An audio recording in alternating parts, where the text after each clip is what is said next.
నమస్తే అన్న, అందరికీ నమస్కారం.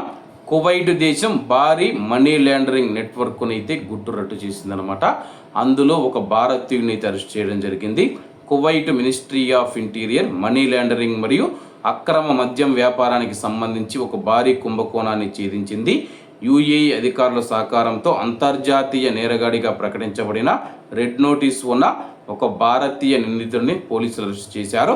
దుబాయ్లో పట్టుబడిన ఈ నిందితుడిని కువైట్ క్రిమినల్ సెక్యూరిటీ విభాగం ఇంటర్పోల్ సమన్వయంతో కువైట్కు తీసుకుని వచ్చారు. ఈ నిందితుడు మనీ లాండరింగ్ కేసులో ఇప్పటికే 10 ఏళ్ల జైలు శిక్ష పడిన పరారీలో ఉన్న నేరస్తుడు. శిక్షాకాలం ముగిసిన తర్వాత అతడిని కువైట్ దేశం నుంచి బహిష్కరించాలని, అలాగే అక్రమంగా సంపాదించిన ఆస్తులను జప్తు చేయాలని చెప్పి కోర్టు గతంలోనే తీర్పునిచ్చింది. సదరు నిందితుడు ఒక వ్యవస్థీకృత నేర ముఠాను నడుపుతూ ఉన్నట్లు దర్యాప్తులో తేలింది. వీరు దేశంలో అక్రమ మద్యం రవాణా వ్యాపారం చేస్తూ ఆ ద్వారా వచ్చిన ఆదాయాన్ని మనీ లాండరింగ్ చేస్తూ ఉన్నట్లు పోలీసులు గుర్తించారు.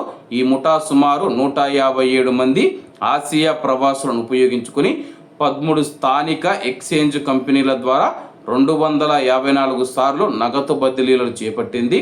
మొత్తం కుంభకోణం విలువ మనం చూసుకుంటే కానీ 4,33,745 కువైట్ దినార్లు, సుమారు 12 కోట్ల రూపాయలను మనం చూసుకుంటే అక్రమ మార్గాలలో తరలించారు.